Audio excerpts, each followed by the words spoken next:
As obras de Aristóteles cobrem praticamente todas as áreas do conhecimento da Grécia Antiga e estão organizadas em torno de temas principais que se interrelacionam em um sistema coerente. Esses temas centrais são lógica, metafísica, ética, política, física ou filosofia da natureza, psicologia, retórica e poética. Abaixo explico cada um deles e como se conectam. Lógica. Aristóteles foi o primeiro a sistematizar a lógica como disciplina. Suas obras sobre lógica, reunidas sob o nome Organon, tratam do raciocínio correto, especialmente por meio dos silogismos, uma forma dedutiva de argumentação. A lógica é a ferramenta que sustenta todo o resto do pensamento filosófico, servindo como método para investigar a realidade. Metafísica, ou filosofia primeira. Na obra Metafísica, Aristóteles investiga o ser enquanto ser, ou seja, aquilo que existe em seu sentido mais fundamental. Ele discute conceitos como substância, ato e potência, causas e princípios do ser. Esta área busca responder a perguntas como: o que é a realidade? O que significa algo existir? A metafísica se apoia na lógica para estruturar seus argumentos e, por sua vez, serve de base teórica para a ética, a física e a psicologia. Física, filosofia natural. A física de Aristóteles não é ciência experimental como conhecemos hoje, mas uma investigação filosófica sobre a natureza, movimento, tempo, causalidade e os corpos naturais. Ela está conectada à metafísica por meio da noção de mudança, que Aristóteles tenta explicar com os conceitos de ato e potência. Nesta obra, Aristóteles investiga a alma como princípio da vida. Ele distingue três tipos de alma: vegetativa, plantas, sensitiva, animais e racional, humanos. A psicologia aristotélica está entre a física e a metafísica, pois trata dos seres vivos como substâncias naturais, mas também considera suas capacidades mais elevadas, como o pensamento. Ética Nicômaco. A ética de Aristóteles é prática e centrada na ideia de virtude como meio para alcançar a eudaimonia, felicidade ou florescimento humano. A virtude é um hábito racional que deve ser cultivado pela razão. Por isso, a ética se apoia na psicologia, entendimento da alma e da vontade, e na metafísica, compreensão do fim último do ser humano. Política. A ética e a política estão diretamente ligadas. Aristóteles afirma que o ser humano é um animal político e que a vida na polis-cidade é necessária para se alcançar a virtude e a felicidade. A política, assim, é a continuação da ética em nível coletivo. Retórica e poética. Na retórica, Aristóteles investiga os meios de persuasão no discurso. Na poética, trata da arte, especialmente da tragédia, e seu impacto emocional e intelectual. Essas obras completam sua visão sobre a linguagem, o convencimento e o valor do discurso humano na vida racional e política. Interrelação geral. Tudo começa com a lógica, que fornece o método. A metafísica oferece as bases do ser e da realidade. A física e a psicologia aplicam esses conceitos aos seres naturais. A ética e a política orientam a ação humana com base na razão. E a retórica e a poética mostram como a linguagem influencia nosso entendimento e nosso agir. Para Aristóteles, a metafísica é a disciplina que estuda o ser enquanto ser, ou seja, aquilo que é, em seu aspecto mais fundamental, independente de qualquer categoria específica, como o ser natural, o ser matemático ou o ser ético. Ele a chama de filosofia primeira, proto-filosofia, porque investiga os princípios e causas primeiras de tudo o que existe. O que é o ser para Aristóteles? Aristóteles parte da constatação de que o verbo ser é usado de muitos modos. Ele distingue esses significados, mas afirma que há uma referência comum. Ao ser se diz principalmente da substância, portanto, a substância é o foco da metafísica. O que é substância? Para Aristóteles, a substância é aquilo que existe por si mesmo, o que tem uma realidade independente e é o sujeito último das mudanças e das propriedades. Ele distingue dois tipos principais. Substância primeira, os indivíduos concretos, sendo esta árvore, este cavalo, esta pessoa. Substância segunda, as espécies ou formas universais às quais esses indivíduos pertencem. Árvore, homem, cavalo. Mas sua definição mais profunda aparece ao longo da metafísica. Substância é aquilo que tem forma e matéria e ato de ser, entelecheia. Quatro causas e o ser. A investigação metafísica também se baseia nas quatro causas, que explicam por que algo é o que é, causa material do que é feito. ex, madeira da mesa. Causa formal, o que é a forma da mesa. Causa eficiente, quem faz, o carpinteiro. Causa final, para que serve, servir como apoio para objetos. A substância é o composto de matéria e forma, mas o ser em ato, forma realizada, é mais importante que o ser em potência.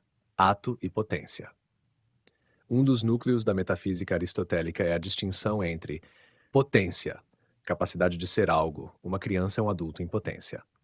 Ato, realização dessa capacidade. A criança adulta é o ato realizado.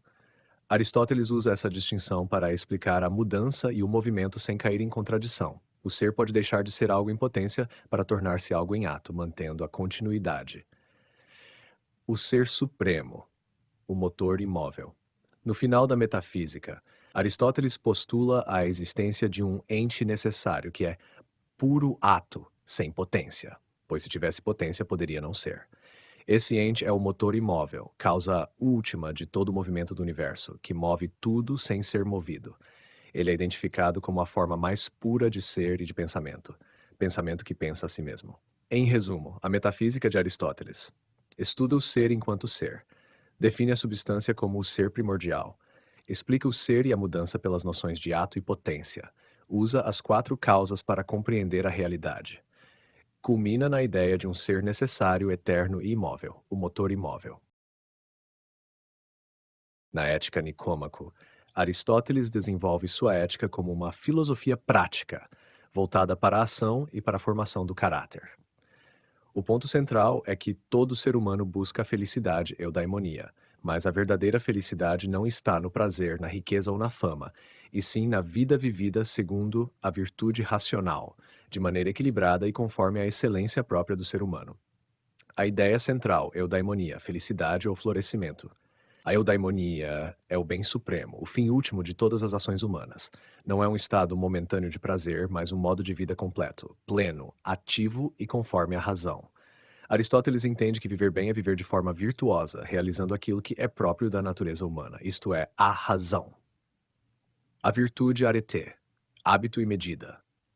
Para Aristóteles, a virtude não é um dom inato, mas sim um hábito adquirido por meio da prática e da educação.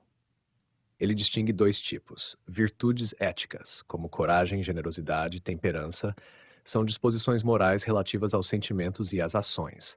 Virtudes dianoéticas, como sabedoria, inteligência, prudência, são virtudes da razão e do pensamento. A virtude ética é uma disposição firme para escolher o meio-termo entre dois extremos, o excesso e a falta, conforme determinado pela razão. Isso é o que Aristóteles chama de doutrina do meio, mesotes. Por exemplo, coragem é o meio entre covardia, falta e temeridade, excesso.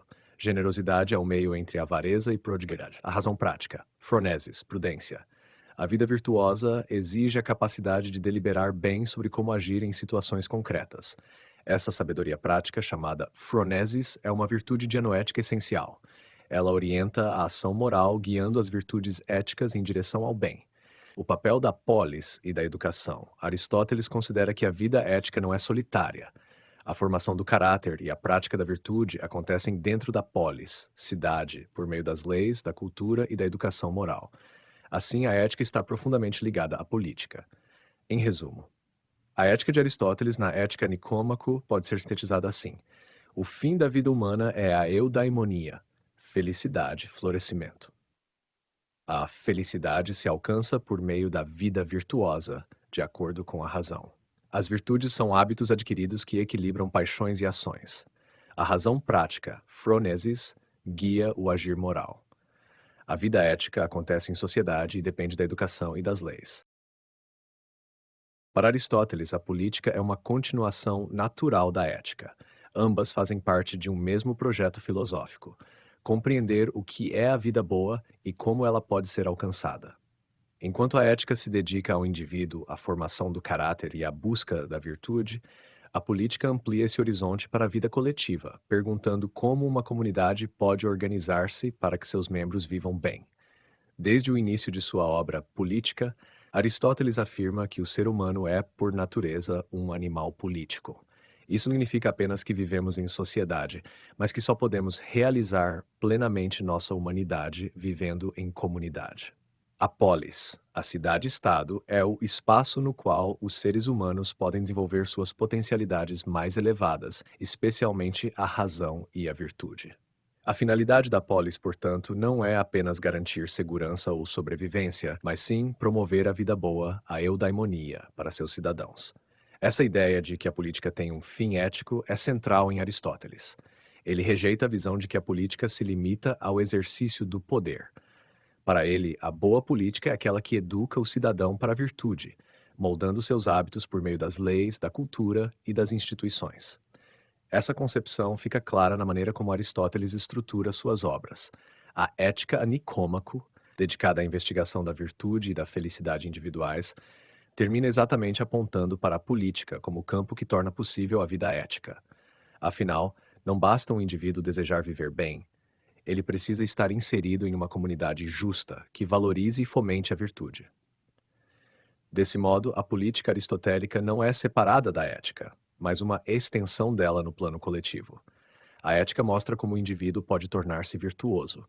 A política mostra como a cidade deve ser organizada para formar cidadãos virtuosos. O bom governante para Aristóteles é aquele que compreende esse princípio e legisla com vistas ao bem comum, não aos interesses próprios ou de um grupo. Portanto, compreender a política em Aristóteles exige compreender a ética, e vice-versa. Ambas são expressões do mesmo ideal: viver racionalmente com virtude em harmonia com os outros, numa comunidade que valorize o bem.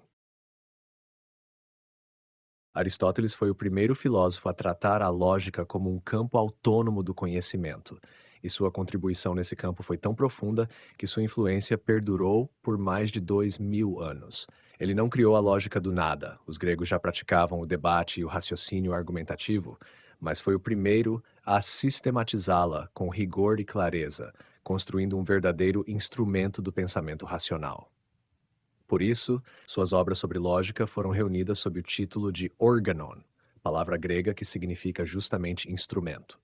No centro do pensamento lógico de Aristóteles está o silogismo. Ele é uma forma de raciocínio dedutivo, que parte de duas premissas para chegar a uma conclusão necessária. Um exemplo clássico é: todo homem é mortal. Sócrates, homem. Logo, Sócrates é mortal. O que torna o silogismo tão poderoso é que ele preserva a verdade. Se as premissas forem verdadeiras e a forma lógica for correta, a conclusão será necessariamente verdadeira. Aristóteles estudou os diferentes modos e formas do silogismo, classificando-os e estabelecendo critérios para sua validade. Esse trabalho deu origem ao que hoje chamamos de lógica formal. Mas Aristóteles não via a lógica como um fim em si mesma. Ela servia como uma ferramenta para todas as ciências e investigações filosóficas. Sem uma lógica sólida, não se poderia distinguir entre argumentos válidos e sofismas, nem construir um conhecimento seguro. Por isso, para ele, a lógica era a base de todo raciocínio científico e filosófico. A importância de seu sistema silogístico foi imensa. Durante toda a Idade Média, a lógica aristotélica foi ensinada nas universidades europeias como modelo absoluto do pensamento correto. Mesmo após o surgimento da lógica moderna, com matemáticos e filósofos como Frege, Bully e Russell, o legado de Aristóteles permaneceu como uma das maiores fundações da racionalidade ocidental. Em suma, Aristóteles concebia a lógica como a arte de pensar bem, com clareza e coerência. Seu sistema silogístico permitiu, pela primeira vez, uma análise formal da estrutura dos argumentos e lançou as bases de toda a tradição lógica e científica que se seguiu. Na física, Aristóteles apresenta uma visão da natureza que parte da experiência sensível e da observação direta do mundo. Para ele, a natureza, physis, é um princípio interno de movimento e repouso nos seres naturais. Diferentemente dos obs artificiais que só mudam por causas externas, os seres naturais, como plantas, animais, pedras e corpos celestes, têm em si mesmos a fonte de suas transformações. O movimento, para Aristóteles, é entendido de forma ampla, não apenas deslocamento no espaço, mas também mudança de qualidade, de quantidade e de substância. Para explicar como as coisas mudam sem deixar de ser o que são, ele desenvolve as noções de potência, dynamis e ato, energeia. Potência é a possibilidade de ser algo, por exemplo, uma semente é uma árvore em potência. Ato é a realização dessa possibilidade, a árvore que cresceu. O movimento, então, é o ato de algo que está em potência enquanto ainda está em potência. uma definição sutil, mas que fundamenta toda a sua explicação da mudança. Outro elemento fundamental da explicação aristotélica da natureza é a teoria das quatro causas: material, do que algo é feito; formal, a forma ou essência da coisa; eficiente, o agente da mudança; e final, a finalidade, o para quê. A causa final ocupa um lugar central na física de Aristóteles, pois ele acredita que todos os seres tendem naturalmente a realizar sua finalidade própria. Assim, a natureza é essencialmente teleológica. Ela age em vista de fins. Essa abordagem contrasta profundamente com a de Platão. Para Platão, o mundo sensível é apenas uma cópia imperfeita e transitória do mundo das ideias, real, eterno e imutável. O conhecimento verdadeiro para ele não está na experiência sensível, mas na razão que apreende essas ideias perfeitas. Por isso, Platão desvalorizava o estudo direto da natureza, que considerava instável e enganoso. Aristóteles, por sua vez, valoriza o estudo empírico da realidade e vê no mundo sensível uma ordem inteligível que pode ser compreendida racionalmente sem recorrer ao mundo além da experiência.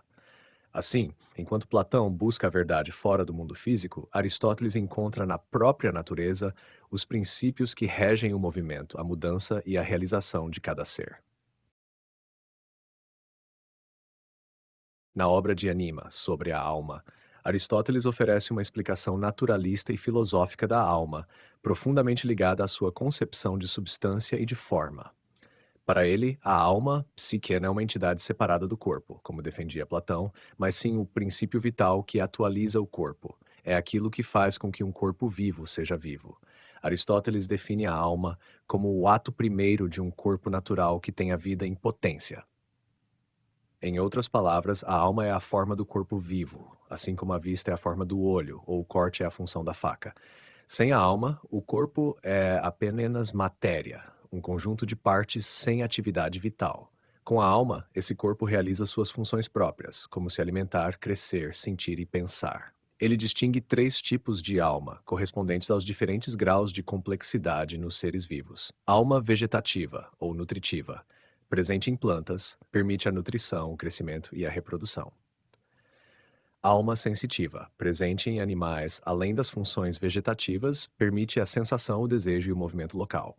Alma racional, exclusiva dos seres humanos, inclui as funções anteriores e acrescenta a razão, a capacidade de pensar abstratamente e deliberar. Essas funções não estão separadas, mas organizadas hierarquicamente. A alma racional inclui as outras duas, da mesma forma que o ser humano inclui o animal e o vegetal em sua estrutura. Assim, o ser humano é um ser vivo que nutre, sente e pensa.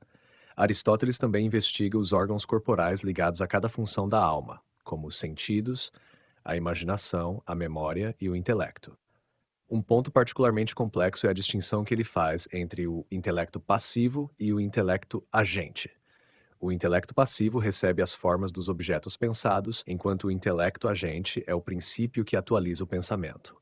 É ele que ilumina as formas e permite o conhecimento.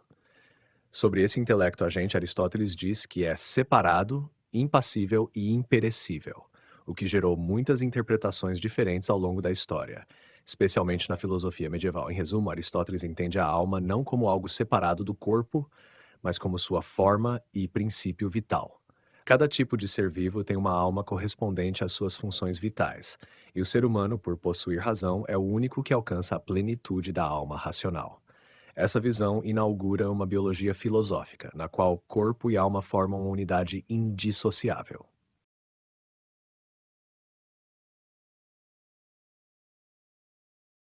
Aristóteles contribuiu decisivamente para o estudo da linguagem, da comunicação e da arte por meio de duas obras fundamentais: a retórica e a poética.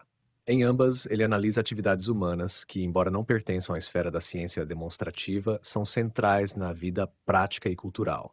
Seu grande mérito está em tratar a persuasão e a criação artística como objetos dignos de investigação racional e sistemática. Na retórica, Aristóteles define essa arte como a faculdade de descobrir em cada caso os meios de persuasão disponíveis. Ele não vê a retórica como um simples manual de truques para manipular plateias, como faziam os sofistas, mas como uma extensão da dialética e da ética, voltada para a vida pública e o discurso persuasivo. Ele identifica três modos de persuasão: ethos, a credibilidade do orador; Pathos, o apelo às emoções do público. Logos, o argumento racional. Além disso, Aristóteles distingue três gêneros retóricos: o deliberativo, que aconselha ou desaconselha ações futuras, o judicial, que acusa ou defende ações passadas, e o epidíctico, que louva ou censura no presente e analisa como cada um exige estratégias específicas. Com isso, ele oferece uma teoria completa da comunicação eficaz que influenciou profundamente a tradição ocidental da oratória e da política. Já na poética, Aristóteles estuda a arte da imitação, especialmente na tragédia, mas também na epopeia e, em menor grau, na comédia. Para ele, a poesia não é simples cópia da realidade, mas uma recriação ordenada e significativa da ação humana, capaz de transmitir verdades universais por meio de eventos particulares. A tragédia, em especial, é definida como a imitação de uma ação elevada que provoca piedade e temor e leva à catarse, isto é, à purificação ou alívio dessas emoções. Aristóteles identifica os elementos essenciais da tragédia, como a peripeteia, reversão do destino, o anagnórisis, reconhecimento, e o hamartia, erro trágico do herói, e mostra como eles contribuem para o impacto estético e moral da obra. Essa análise não só as bases da crítica literária ocidental, como também influenciou o teatro, o cinema e a teoria narrativa até os dias atuais. Assim, tanto a retórica quanto a poética mostram que Aristóteles via a linguagem como algo mais do que instrumento de comunicação. Ela é uma forma de ação humana, uma maneira de influenciar, emocionar e educar. Suas reflexões permanecem centrais para os estudos de comunicação, literatura, filosofia da arte e teoria da linguagem. Ao levar essas áreas a sério como campos legítimos da razão, Aristóteles estendeu o alcance da filosofia ao coração da vida cultural.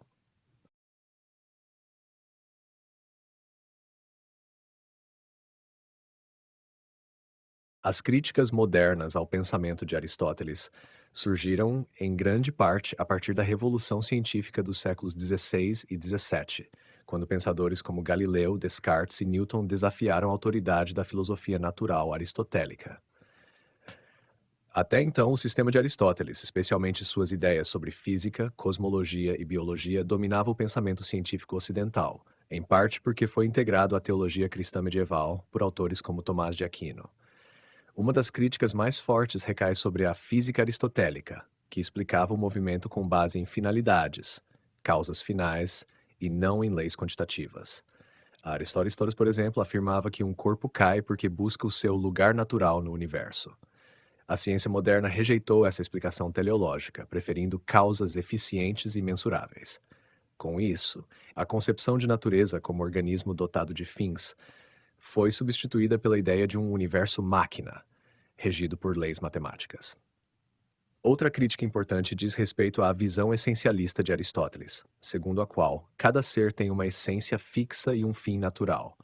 A teoria da evolução de Darwin abalou profundamente essa ideia, ao mostrar que as espécies mudam ao longo do tempo sem uma finalidade predeterminada. A natureza, segundo a biologia moderna, é resultado de processos contingentes e adaptativos, e não da realização de essências imutáveis. Na lógica, embora o sistema de silogismos de Aristóteles tenha sido dominante por séculos, ele foi superado no século XIX com o desenvolvimento da lógica matemática, especialmente com George Boole, Gottlob Frege e Bertrand Russell, que criaram sistemas muito mais poderosos e abrangentes. Ainda assim, Aristóteles é reconhecido como o fundador da lógica formal e seu trabalho continua a ser estudado como uma etapa fundamental na história da disciplina. Apesar dessas críticas, a influência de Aristóteles continua viva e poderosa. Na ética, sua ideia de virtude como hábito e de felicidade como realização plena do ser humano encontrou novo vigor em teorias contemporâneas, como a ética das virtudes, defendida por autores como Alasdair MacIntyre e Martha Nussbaum. Esses filósofos propõem uma retomada da ética aristotélica como alternativa tanto ao utilitarismo quanto ao kantismo. Na filosofia da biologia, muitos estudiosos reconhecem em Aristóteles uma abordagem notavelmente empírica e atenta às formas de vida, mesmo que suas explicações estejam hoje superadas. Na política, seu conceito de vida boa e sua crítica aos regimes baseados apenas no interesse seguem sendo pontos de partida para debates sobre justiça, cidadania e bem comum. E na arte, suas ideias sobre tragédia, narrativa e catarse continua a influenciar desde o teatro até o cinema. Em suma, Aristóteles foi criticado por suas limitações empíricas e pela inadequação de certos conceitos à ciência moderna. Mas seu pensamento resiste no núcleo vivo da filosofia, sobretudo onde se busca compreender a ação humana, a ética, a linguagem e a organização social. Sua filosofia não é um museu de ideias antigas, mas um campo ainda fértil de diálogo e redescoberta.